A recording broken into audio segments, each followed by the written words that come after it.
Hi guys, welcome back to Learning Treasure.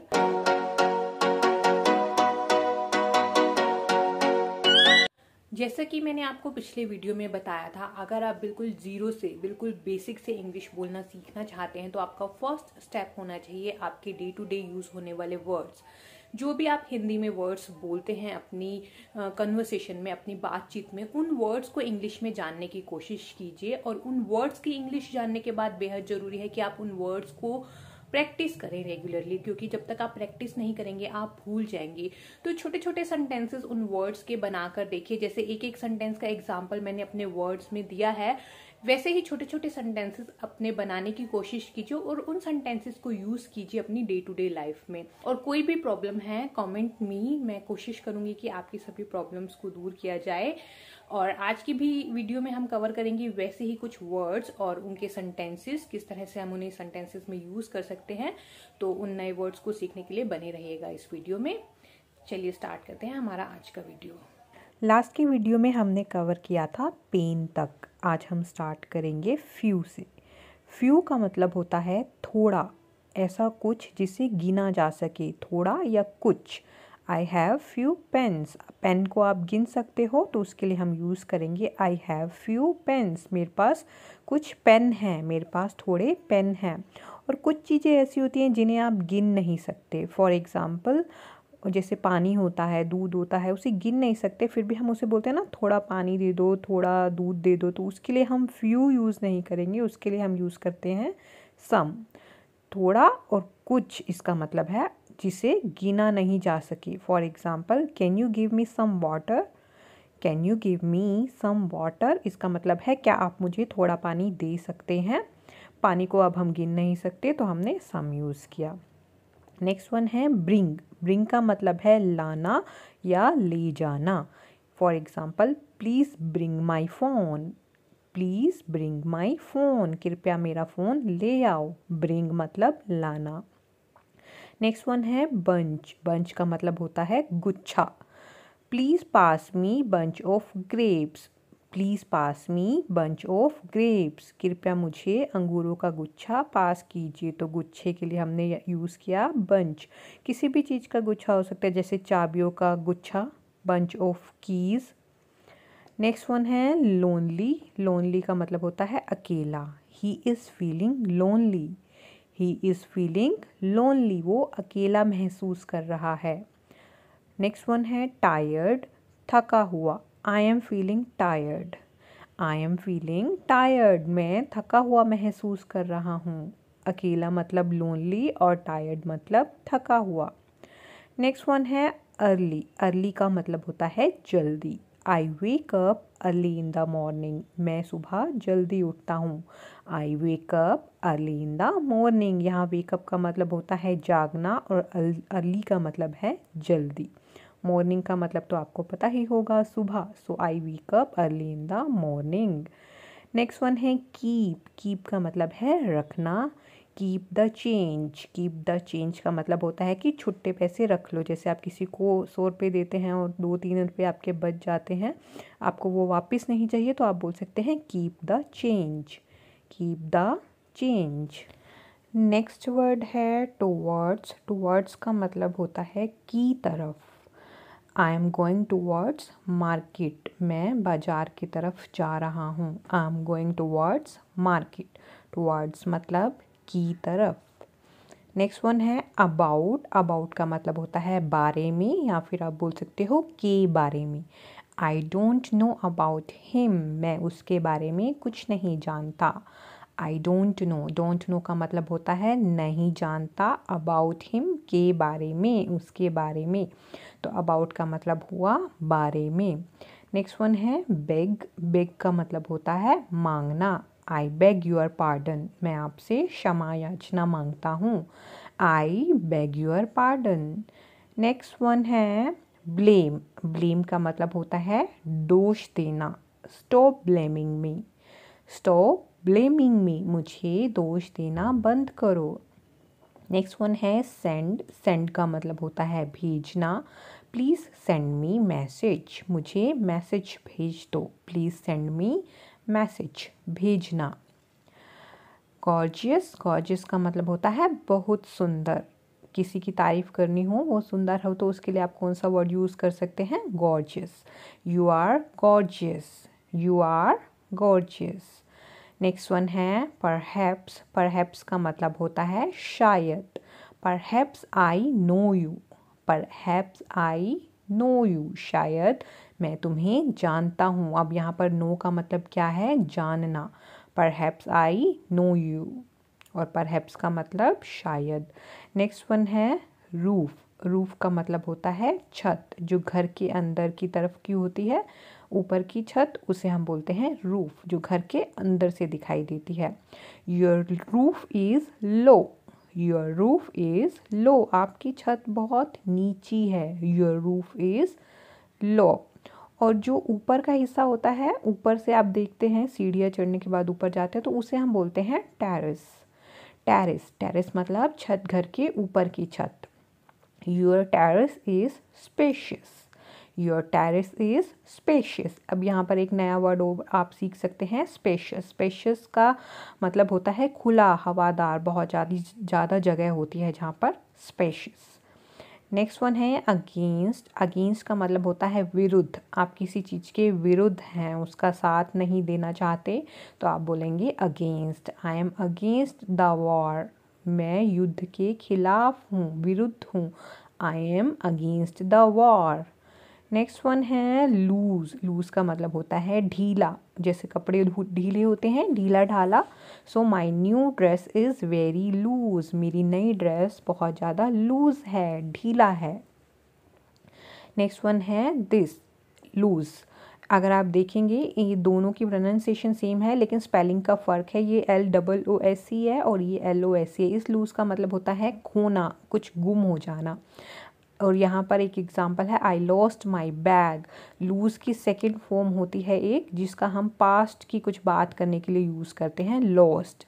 जैसे मेरा bag गुम हो गया, पास्ट में गुम हुआ, तो हम बोलेंगे आई लॉस्ट माई बैग। पुरानी बात के लिए हम यूज़ करते हैं आई lost my bag. Next one है लॉस। लॉस का मतलब होता है नुकसान या हानि। लॉस, नुकसान या हानि। Example is this is a big loss, ये बहुत बड़ा लॉस है, बहुत बड़ा नुकसान है। नेक्स्ट वन है रिमाइंड। रिमाइंड का मतलब होता है याद दिलाना। You remind me of my brother, तुम मुझे मेरे भाई की याद दिलाते हो। जैसे कभी कभी होता है ना, किसी का फेस देख के हमें याद आ जाती है किसी की, सो उस केस में हम यूज़ कर सकते हैं रिमाइंड, याद दिलाना। You remind me of my brother. Next one है लीव। लीव का मतलब होता है छुट्टी। I am on leave today, मैं आज छुट्टी पर हूँ। I M on leave today. और लीव का एक और मतलब भी होता है, इसका मतलब है छोड़ना, कि छोड़ दो मुझे। लीव मी अलोन, मुझे अकेला छोड़ दो। तो लीव का मतलब छुट्टी भी होता है और छोड़ना भी होता है। वो सेंटेंस की सेंस पे डिपेंड करता है कि हम क्या सेंटेंस बोल रहे हैं। नेक्स्ट वन है परचेज। परचेज का मतलब होता है खरीदना। I want to purchase a new house, मैं नया घर खरीदना चाहता हूँ। परचेज, खरीदना। नेक्स्ट वन है बायर। ये आगे की दो टर्म जो हैं, बायर और सेलर, परचेज से और सेल करने से ही रिलेटेड है। यहाँ पे मैं एक सेल इंक्लूड करना भूल गई हूँ। सेल का मतलब है बेचना, जैसे परचेज का मतलब खरीदना, सेल का मतलब बेचना।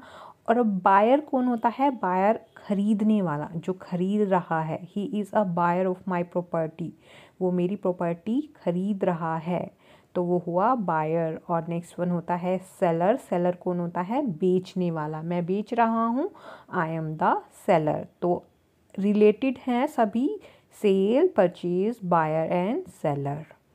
नेक्स्ट वन है ब्रेक। ब्रेक का मतलब होता है तोड़ना। नेवर ब्रेक एनीवन्स हार्ट, कभी किसी का दिल मत तोड़ो। Never break anyone's heart. Next one है सक्सीड। सक्सीड का मतलब होता है सफल होना। मे यू सक्सीड, कि तुम सफल हो। May you succeed. Next one है पास्ट। पास्ट का मतलब होता है बीता हुआ, कोई समय बीत गया है, उसके लिए हम यूज़ करते हैं पास्ट। फॉरगेट द पास्ट, भूल जाओ, अपने पास्ट को भूल जाओ, बीते हुए समय को भूल जाओ। Forget the past. यहाँ पर फॉरगेट का मतलब है भूल जाना। देखिए बीच बीच में भी आपको काफ़ी सारे ऐसे नए वर्ड्स मिल रहे हैं, उन्हें भी साथ साथ सीखते जाइए। फॉरगेट मतलब भूल जाना। नेक्स्ट वन है फ्यूचर। फ्यूचर का मतलब होता है आने वाला कल। Concentrate on your future. Concentrate on your future, अपने आने वाले टाइम में, अपने भविष्य में दिमाग लगाओ, कॉन्सेंट्रेट करो, ध्यान लगाओ। Concentrate on your future. Next one है प्रेजेंट। प्रेजेंट का मतलब है वर्तमान काल। Live in your present.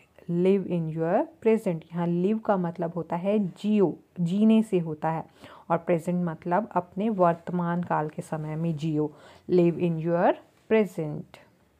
Next one है अमेजिंग। अमेजिंग मतलब ज़बरदस्त। किसी को अगर आपने ज़बरदस्त बोलना है आज के बाद तो आप बोलेंगे अमेजिंग। अमेजिंग का मतलब होता है your way of teaching is amazing. आपकी पढ़ाने का जो तरीका है वो अमेजिंग है। तो जिसको भी अमेजिंग लगता है मेरे पढ़ाने का तरीका, कमेंट सेक्शन में जल्दी से लिख के भेजिए। Your way of teaching is amazing. Next one है ऑसम। ऑसम का मतलब है बेहतरीन। बेहतरीन मतलब कुछ बहुत ही अच्छा है। तो your content is awesome. Your content is awesome. आपका जो वीडियो है या वीडियो में मैं जो भी पढ़ाती हूँ, जो सामग्री है वो बेहतरीन है। अब जिसको भी बेहतरीन लगती है वो कमेंट सेक्शन में लिख के भेजेगा योर कंटेंट इज़ ऑसम। तो ऑसम का मतलब होता है बेहतरीन। नेक्स्ट वन है क्वाइट। क्वाइट का मतलब होता है पूरी तरह से। आपने काफ़ी बार सुना होगा इस सेंटेंस को, I am quite busy. I am quite busy. Busy का मतलब होता है व्यस्त। मैं पूरी तरह से बिजी हूँ। तो आज के बाद अगर आप बिजी हैं तो आप क्या बोलेंगे, I am quite busy. Hindi में नहीं बोलना है मैं व्यस्त हूँ, आप बोलेंगे I am quite busy. Next है नीडलेस। नीडलेस मतलब ज़रूरत नहीं है। नीडलेस टू से थैंक यू। नीडलेस टू से थैंक यू। नीडलेस की जगह हम ये भी बोल सकते हैं नो नीड। नो नीड या नीडलेस कोई फ़र्क नहीं पड़ता है। तो नीडलेस टू से थैंक यू बोलने की कोई ज़रूरत नहीं है। नेक्स्ट वन है कॉन्टीन्यूअसली। कॉन्टीन्यूअसली क्या होता है, धड़ाधड़ या लगातार कुछ हो रहा है बिना रुके, उसके लिए हम यूज़ करते हैं continuously. It is raining continuously. लगातार या धड़ाधड़ बारिश हो रही है, कॉन्टीन्यूअसली। नेक्स्ट वन है वर्थ वाइल। वर्थ वाइल का क्या मतलब होता है, फ़ायदे का सौदा या फिर लाभदायक। कोई चीज़ लाभदायक है तो आप बोलते हैं इट्स वर्थ वाइल, और लाभदायक नहीं है तो आप बोलेंगे it's not worth while. It's not worth while. Let's see one more example. War is not worth while. War is not worth while. जो लड़ाई है, जो युद्ध है वो फ़ायदे का सौदा नहीं है। जो मानता है नहीं है वो कमेंट सेक्शन में लिख के भेजे कि वार इज़ वर्थ वाइल या worth is not worthwhile, जल्दी से। नेक्स्ट वन है अननेसेसरली। अननेसेसरली मतलब होता है बेवजह या फालतू में। You are unnecessarily waiting here. आप बेवजह ही यहाँ पर इंतज़ार कर रहे हैं। You are unnecessarily waiting here. Unnecessarily मतलब बेवजह या फालतू में। इस कॉलम में आपको सभी की प्रोनाउंसिएशन हिंदी में लिख के दी हुई है, और अगर आपको प्रोनाउंस करने में दिक्कत हो रही है तो यहाँ से स्क्रीनशॉट लीजिए और इसे लर्न कीजिए। नेक्स्ट वन है नॉइंगली। नॉइंगली मतलब जानबूझकर। ही हर्ट मी नॉइंगली मतलब उसने मुझे जान करके परेशान किया। हर्ट मतलब किसी को दुख पहुंचाना, परेशान करना। ही हर्ट मी नॉइंगली, जानबूझकर उसने परेशान किया।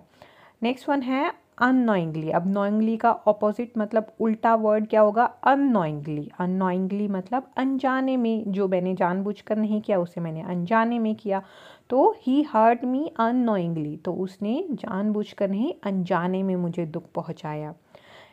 अननोइंगली अनजाने में। नेक्स्ट वन है ऑफ हैंड। ऑफ हैंड क्या होता है, बिना पूर्वाभ्यास के या बिना तैयारी के। जैसे आप बिना तैयारी के अगर एग्ज़ाम देने चले जाओ या इंटरव्यू देने चले जाओ तो आप उसके लिए क्या यूज़ करोगे, ऑफ हैंड।